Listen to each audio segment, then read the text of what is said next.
Raila huyu Kenya alisema Kenya tugawanye. Lakini mimi nataka niwaambie Raila Odinga and Kalonzo Musyoka, you went to election to aspire to be the next president of the Republic of Kenya and to be the commander-in-chief of Kenyan Defense Forces. It is very irresponsible, very reckless for leaders of your stature to stand in a podium and call for the secession and the division of our country. It is very unfortunate. I did not know you can go that low. Lakini kwa sababu hivyo alisema 2017 alipojiapisha.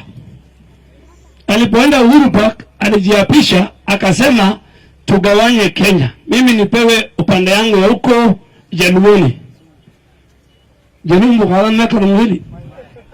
Ninga sa jambida niko kafadi mukhala sono. Ni jambida msanya kufadia. Alafu Uhuru akastuka akampatia handshake. Sasa amesema mambo ya unga imeenda juu, anaona unga yashuka chini.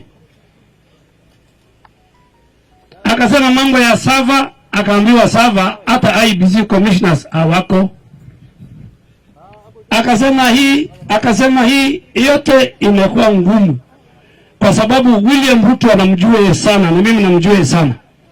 Sasa anafikiri anaweza kututisha ya kwamba ati Kenya igawanywe.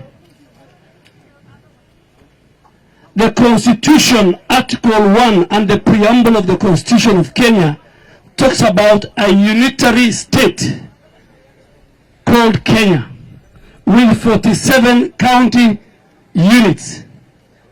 Mr. Odinga, please go back to the preamble of the Constitution. Because of your selfish interests, how hungry you are for power, you can even allow many people to die for you to be announced the president. Now you want to convince us that your problem